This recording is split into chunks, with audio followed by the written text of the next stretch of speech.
Good afternoon, everyone. I hope you've all enjoyed your lunch, and I hope you're all really as enthusiastic about this conference as I am, particularly the events of this morning.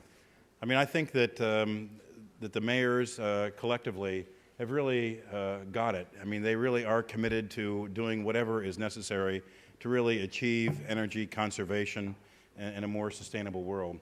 I'm George Miller. I'm the president of the American Institute of Architects. And I can tell you that architects all around the world are really dedicated to this issue of sustainability, to energy conservation.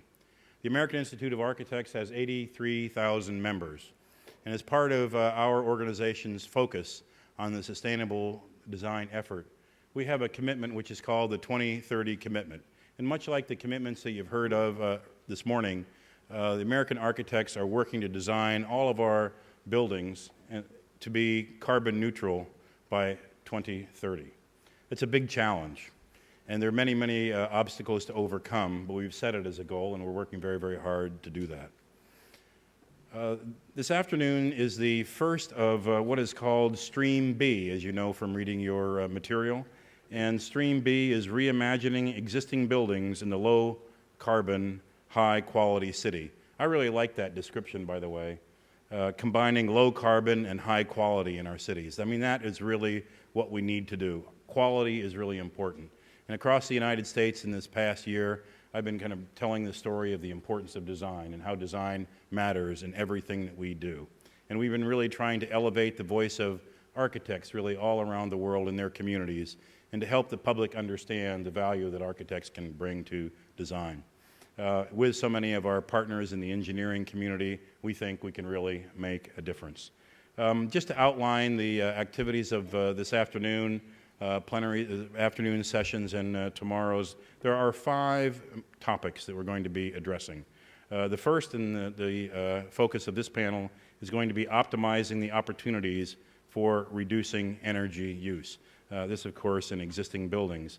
That's going to be followed a little later in the day by community building through the economies of scale.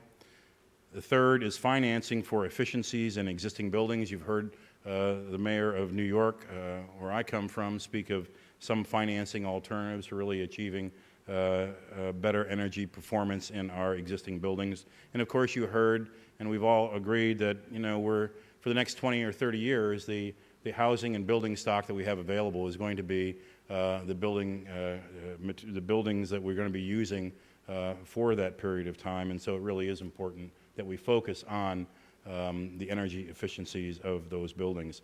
We're also going to be talking about policy making for existing building stock, as well as the future of new buildings, and that's going to, I think, wrap up the sessions tomorrow afternoon. I just wanted to introduce Robert Allender, Energy Resources Management. Stand up here in the corner. He's my co-chair this morning, and he'll be helping, this afternoon, he'll be helping with the Q&A period. So in this first session of Stream B, we're really going to be looking at ways in which we can reduce energy use through a variety of different approaches and case studies, and we're going to be looking at different scales. And as you know from your review of the program, we're going to be looking at some things that have happened not only here in Hong Kong at the airport, but also in Berlin and in London. So without really any further ado, I would really like to introduce to you Mr. Martin Putnam, who's the environmental manager. He's got a task of overseeing all of the energy requirements at the new Hong Kong airport. So welcome, join me in welcoming Martin Putnam. Martin.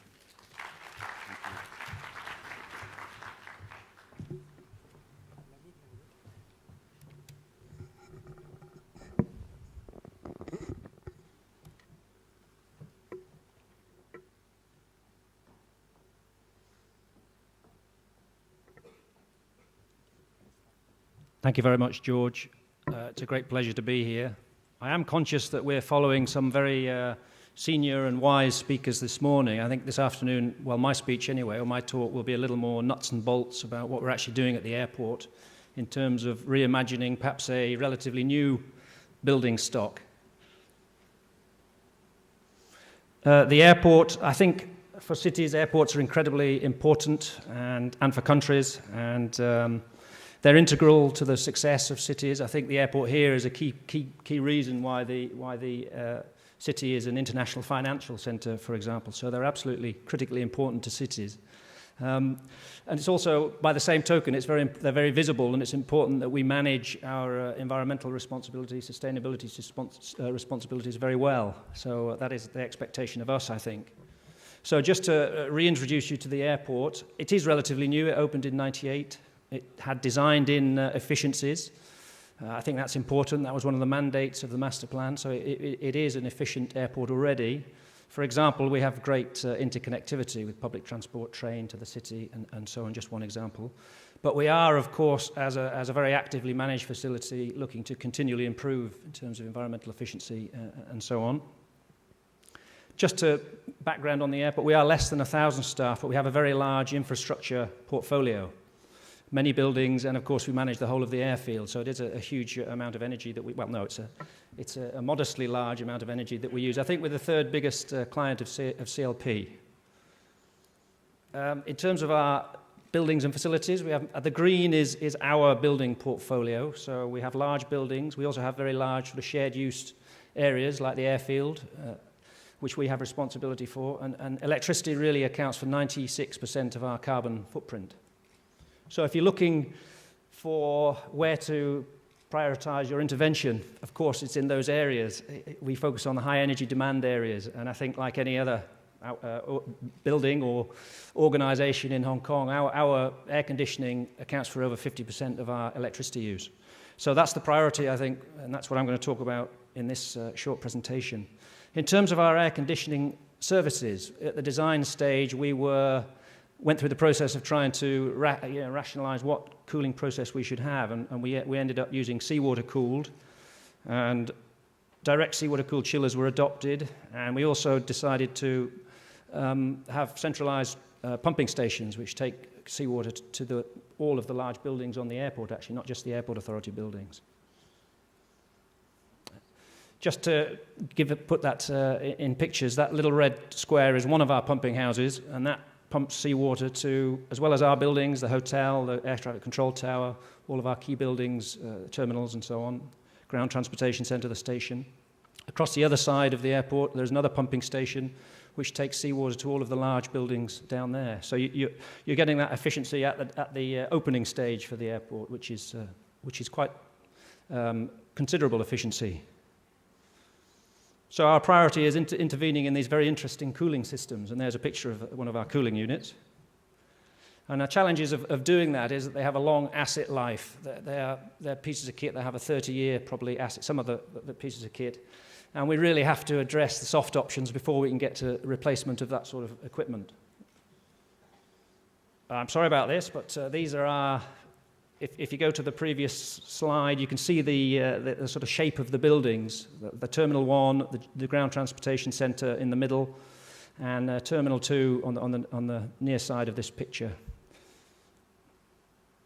Those the same shapes. You can going into the building, you can see the cooling plant in each building. In Terminal 1, we have 6 very large seawater-cooled chillers.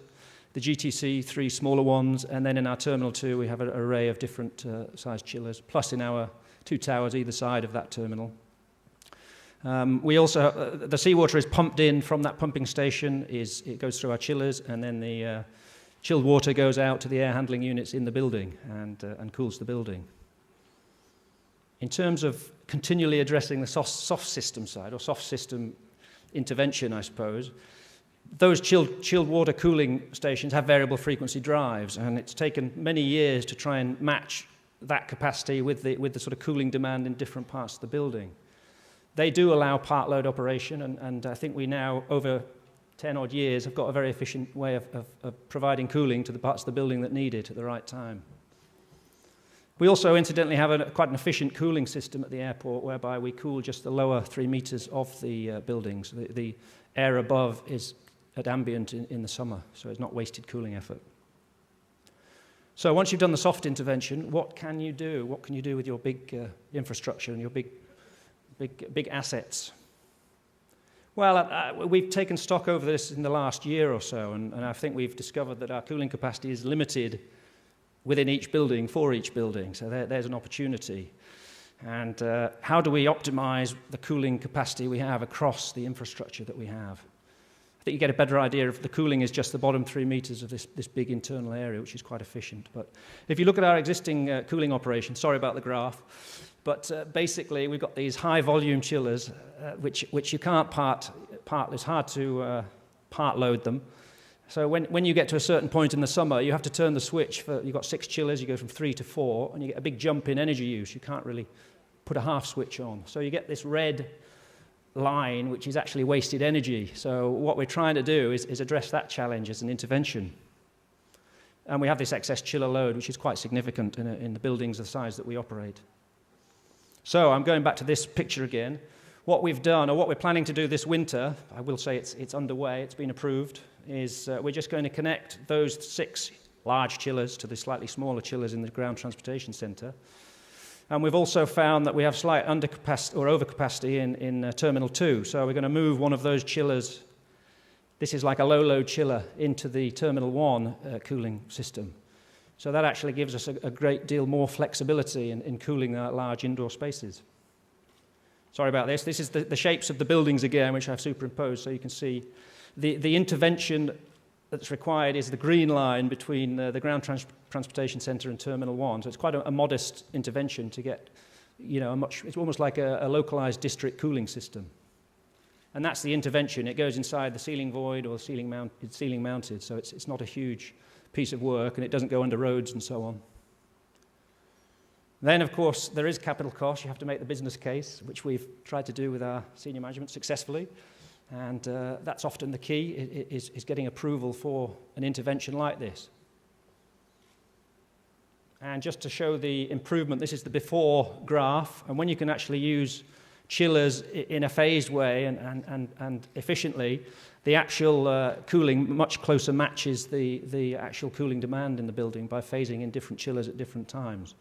So that's really our key intervention, is getting access to those much smaller units, which you can ramp up much quicker. You can respond much more quickly to differing or changing cooling demand. We've done a similar intervention in Terminal 2, and these are the 2 office blocks either side, one of which is the Hong Kong International Airport Tower. And in that case, in the case of the Terminal 2 and the 2 towers, again, we've just connected put a new chilled water supply and return in between the buildings. A relatively modest intervention. Here we go again. Bit longer pipes, slightly longer pipes, but the same principle. And in terms of improvement of efficiency, again, we're removing those red lines. I won't explain the graph too much. But we're gaining quite a significant amount of efficiency from doing this. Now, I'm not sure if that counts as reimagining our building portfolio, but I think it's, I'm not sure how applicable it is elsewhere in Hong Kong or in other cities, but for us, I think it is reimagining, and it's a combination of sort of smart intervention and non-invasive. It's like keyhole surgery to a large building, really. It's not a major thing to do, but you can factor it in quite relatively simply. And what it's done for us, or what it will do, these are our projections, and this is how we got the capital to do this, is to reduce electricity by 5 million kilowatt hours, which is about 4% of that cooling load, which is half of our total airport cooling load, so it's quite significant. It also optimizes these long-life assets at low cost, has very fast payback, and it gives us actually very much more flexibility in our cooling, and it gives us redundancy, which means if something goes wrong in one part of the system, you've got a bigger backup to draw on, which is very important in a 24-hour operating airport. That's really all I have for my small contribution. I hope that was of some interest.